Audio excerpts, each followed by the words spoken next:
Salut, salut, bienvenue à vous, c'est le Vlogmas numéro 2. Je vais vous montrer un petit peu dans cette vidéo, on va parler décoration. Vous allez voir que voilà, on a installé les décorations dès le dimanche, le 29 novembre, c'était le premier dimanche de l'Avent. On a commencé à installer les décorations, c'est allé beaucoup plus vite que prévu. D'habitude, je prends mon temps au fur et à mesure des semaines qui passent, voilà. Et là, comme le petit est un petit peu plus grand, il veut tout faire avec moi.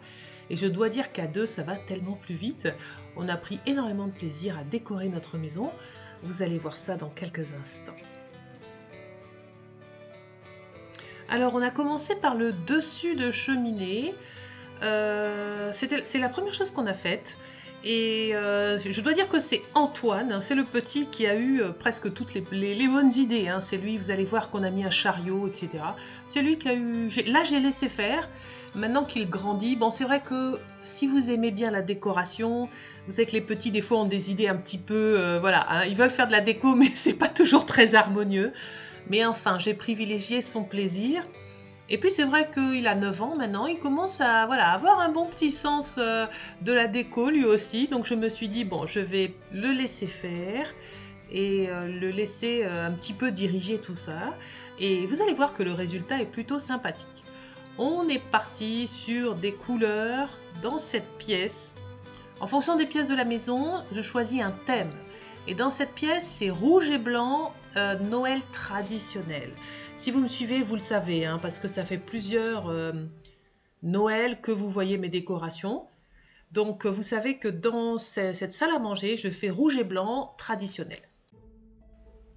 Donc voilà, Antoine s'est beaucoup occupé de cette décoration. D'ailleurs, c'est lui qui a géré la partie calendrier de l'Avent. Vous voyez cette petite maison hein, qui est sous la cheminée, à l'intérieur de la cheminée. C'est le calendrier de l'Avent que nous avons choisi cette année. Et c'est lui qui a géré. Hein. C'est lui qui a géré la mise en place du calendrier de l'Avent. C'est même lui qui a mis les bonbons à l'intérieur. Donc vraiment très investi cette année. Mon fils a été vraiment très investi cette année. Bon. C'est un plaisir hein, de faire les décorations en famille. C'est vrai que ça fait une paire d'années que je l'ai fait toute seule et j'étais contente d'avoir quelqu'un avec moi. Bon, vous savez comment je suis avec l'effet waouh. Vous me connaissez, vous me suivez depuis un petit moment.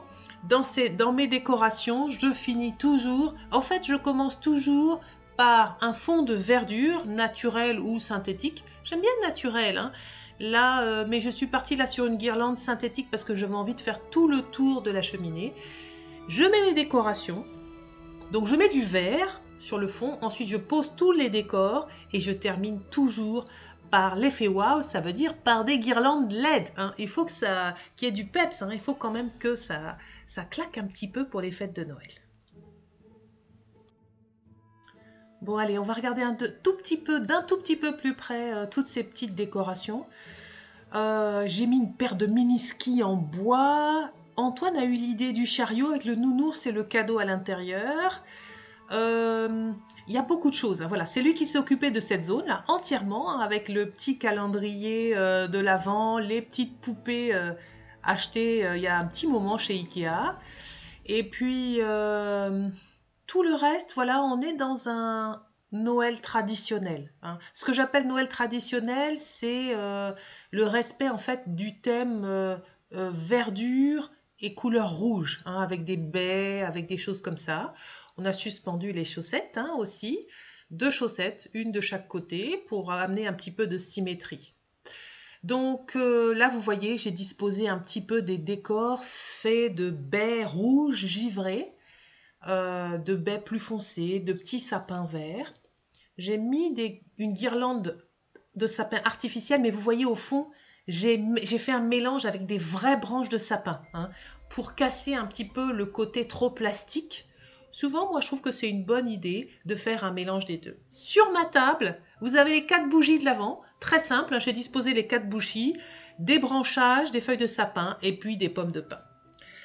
Alors, au niveau du sapin de Noël, alors là vraiment on est dans du blanc et rouge. Le thème diffère un petit peu du thème Noël traditionnel. On est plus sur un thème, j'allais dire, enfantin et sucrerie. Hein. Vous allez voir qu'il y a des sucettes, il y a des sucres d'orge, voilà. Et puis vraiment blanc et rouge. Voilà, aucune autre couleur. Moi, je trouve que quand on veut faire un sapin esthétique, il faut faire attention. Une des caractéristiques, quand je me promène dans les magasins, il y a des très très beaux sapins. Hein. Une des caractéristiques, c'est qu'ils ne font jamais l'erreur de mettre n'importe quelle couleur. Hein. Ils partent sur 2-3 couleurs et ils s'y tiennent. Hein. En fait, ils respectent un thème et c'est ça qui donne un beau sapin. C'est ça qui fait un beau sapin. Alors moi, j'ai toujours considéré que ces temps de décoration, c'est sacré, quoi. Ça fait partie de la fête, hein. C'est vraiment pas indépendant. C'est pas une corvée, c'est un pur plaisir. C'est une activité festive qu'on fait tous ensemble.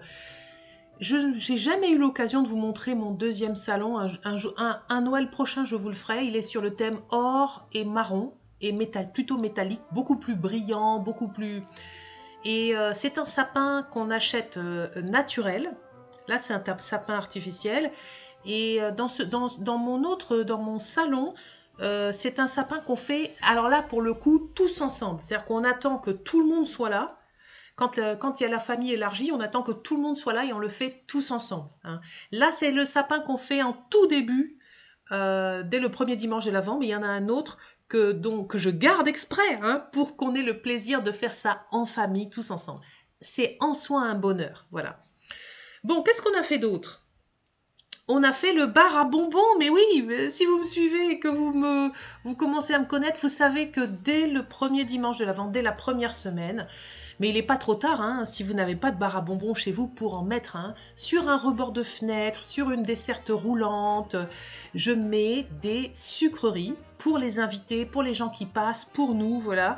Et pendant toute la période de l'Avent, ces sucreries restent à disposition. Chaque année, ça change. Allez voir mes anciennes vidéos sur ma playlist. Ça change non seulement d'endroit, ça change de look et ça change les sucreries. Je change tout. Hein. Donc, cette année, j'ai décidé de mettre ce bar à bonbons dans la cuisine. C'est une pièce, c'est vrai, que je décore un tout petit peu aussi. Je mets des guirlandes et tout sur la table de travail. Et là, j'avais envie de mettre mon bar à bonbons, mon bar à sucreries, voilà, en libre service. J'avais envie de le mettre dans la cuisine. Donc, regardez un petit peu ce qu'on a fait. J'amène tout ce qui concerne les douceurs et les gourmandises de Noël. Bon, j'ai mis des choses simples. Hein. J'ai mis des chocobons pour Antoine, des pâtes de fruits, des amarettis. Et puis, dans l'assiette au milieu, là, celle que je vous ai présentée d'ailleurs, l'assiette que je vous ai présentée dans mon carnet de shopping, j'ai mis du nougat. Voilà, j'ai mis du nougat. Et puis après, voilà, on fait une petite décoration. Vous allez voir, hein, on va faire une petite déco, on va mettre des effets waouh. Bon, voilà, j'ai mis les panettones, j'ai mis tout ce qui concerne Noël. Tout est regroupé au même endroit. Bon, alors au fur et à mesure hein, du mois de l'avancée du mois, je vais changer hein, ce que j'ai mis là sur la table. Là, vous allez voir un petit peu de plus près. Voilà, le premier contenant, il y a les chocobons. Voilà, je suis en train de toucher là, le premier panier. C'était des paniers que j'avais utilisés pour faire des paniers d'invités et d'accueil dans les chambres. Cette année, il n'y aura pas de panier d'invités et d'accueil. C'est vrai que la famille va être séparée hein, parce que là, les grands-parents vont pas venir avec le Covid, c'est compliqué. Mon fils aîné n'est pas là parce qu'il est en année universitaire à l'étranger. Donc finalement, on va se retrouver à 3. Donc je nous ferai des petits paniers pour nous, mais c'est pas la même chose que quand on fait des paniers d'accueil pour les invités pour Noël. Si vous avez envie d'avoir des idées hein, pour des paniers d'accueil pour des invités pour Noël, vous avez la playlist hein, qui est sur la page d'accueil de la chaîne, où vous avez des tas d'idées pour faire des petits cadeaux, pour mettre sur la table de chevet et tout. Vraiment, c'est sympa. Donc voilà, on a mis en place nos petites décorations. Donc là, c'est pareil, hein, j'ai mis un mini sapin et puis on va mettre des décorations. Mais voilà, là, je conserve, c'est ce que je vous ai dit hein, il y a quelques instants, je conserve un thème, même pour un mini sapin, je ne vais pas mettre des choses qui ne se marient pas entre elles. Hein. Je conserve un thème. Alors, toutes ces décorations que j'ai et qui me permettent de faire donc des thèmes, je les ai accumulées au fil des décennies. Hein. Les décorations que vous voyez là, par exemple, au début, quand j'ai commencé, quand j'étais très très jeune, c'est des décorations que vous voyez en osier, je les avais achetées chez Ikea il y a 20 ans. Hein. Et du coup, ne jetez rien, gardez les choses parce que ça sert en fait. Hein. Là, justement, je suis allée chercher dans une petite boîte ces vieilles décorations pour décorer mon libre-service bar à bonbons, bar à douceur de Noël. Dernière étape, l'effet waouh! Il n'y a pas de décoration de Noël sans effet waouh. Donc je suis allée chercher quelques petites guirlandes qui fonctionnent sur pile, bien sûr, hein, pour mettre un effet waouh. C'est vrai, c'est sympa quand on rentre dans la pièce. Par exemple en fin d'après-midi, le soir, c'est éclairé, ça fait festif, on a envie d'aller chercher 2-3 petites sucreries, voilà, de se faire un petit thé et d'aller chercher 2-3 petites sucreries de Noël, c'est vraiment sympa. Franchement, si vous ne l'avez pas fait, si vous n'avez pas fait encore, si vous n'avez pas adopté cette tradition du bar à bonbons dont je parle tous les ans, je vous conseille de faire ça, c'est vraiment sympa. On rentre, il fait froid, il fait nuit, et puis on a un petit coin, une petite table, une petite desserte roulante, voilà, avec des petites lumières, des petites douceurs de Noël. Qu'est-ce que ça peut réconforter? Et puis ça nous met vraiment dans l'ambiance des fêtes. Bon, on y est là chez moi, hein, ça brille de partout. Je suppose que chez vous c'est déjà, c'est pareil, hein, c'est déjà le cas. Quoique peut-être qu'il y en a qui sont un petit peu en retard. Si vous êtes en retard, écoutez, il reste une quinzaine de jours. Vous avez encore le temps hein, voilà, de mettre des jolies petites lumières, des jolies petites décorations pour créer une ambiance festive, une ambiance de Noël. Bon, nous, on a été très rapide. Maintenant, il reste quand même les rebords de fenêtres à faire. Il reste encore pas mal de choses. J'ai mis la couronne hein, de bienvenue sur la porte d'entrée.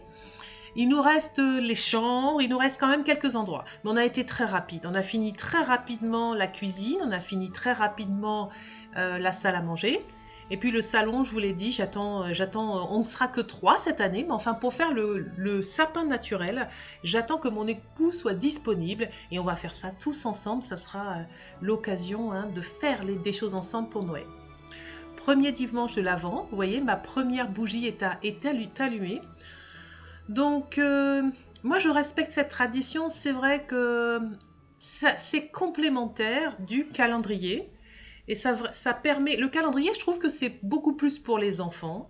Mais même mon fils aime bien hein, l'idée des 4 bougies, ça lui permet de visualiser le nombre de semaines qui restent. Et moi j'aime beaucoup, je préfère ça, c'est mon calendrier préféré, les 4 bougies, parce que vraiment ça me donne une idée du timing des choses qui me restent à faire. Tous les dimanches et presque tous les mercredis, c'est goûter de Noël. Mais oui, c'est le moment où jamais. Hein. Au niveau des boissons, qu'est-ce que j'ai fait? On n'a pas encore fait du jus de pomme épicé ni le vin chaud. On a fait du chocolat chaud à la cannelle. On a fait de la soupe de courge sucrée aux épices et aux dattes. Allez voir dans mes playlists. Hein, au niveau des boissons, vous allez voir, c'est délicieux. Et puis on fait des goûters ensemble, c'est vraiment sympa. Là, sur la table, il y a du panettone au chocolat. Miam, miam, miam. Moi, je n'en mange pas parce qu'il y a du blé dedans. Et par contre, vous voyez, les petits paquets dorés, c'est des amaretti. Donc moi, j'ai choisi de manger des amaretti. Dans la bonbonnière que vous voyez sur la table, bonbonnière dont je vous ai parlé hein, dans le carnet de shopping, c'est un cadeau de ma maman. Il y a des chocolats, des orangettes, et puis des demi-quartiers d'orange au chocolat. Voilà. Donc moi je trouve que voilà, ça c'est vraiment les goûters de Noël, ça fait partie des plaisirs de l'Avent. Chaque dimanche, au moins chaque dimanche, si vous ne le faites pas tous les mercredis, c'est quand même sympa tous les dimanches. Regardez comment le gamin il est content. C'est sympa tous les dimanches de faire un bon petit goûter de Noël. Franchement, un petit chocolat chaud. Là, ce jour-là, on avait fait chocolat chaud. Hein. Un petit chocolat chaud avec une petite pincée de cannelle, une part de panettone. Et voilà, on est bien ensemble. Ça permet de cultiver le bonheur d'être en famille, quoi, pour les fêtes. Bon, cette vidéo Vlogmas numéro 2 se termine ici, chers amis, sur ces images de notre goûter. Dans les jours à venir, la semaine à venir, je vous mettrai sur le blog, en tout cas avant la dernière semaine, je vous mettrai la checklist qui s'appellera peut-être genre la dernière ligne droite ou la dernière semaine avant Noël. Hein. Je vous mettrai une checklist à imprimer, vous irez voir hein, si ça vous intéresse, avec toutes les choses qu'il y a à faire et à préparer dans la dernière semaine, les 10 derniers jours avant Noël, voilà. Ça sera la deuxième checklist que j'aurai mis à votre disposition et vous la trouverez hein, sur mon blog. dans la partie... vous déroulez le menu, vous déroulez la page et vous la trouverez facilement. Je la mettrai en ligne dans quelques jours. Chers amis, j'espère que ça se passe bien pour vous. Certains m'ont écrit pour me souhaiter un Noël magique, c'est très gentil à vous. Je vous souhaite à tous également un excellent Noël, un Noël magique. À très bientôt, salut.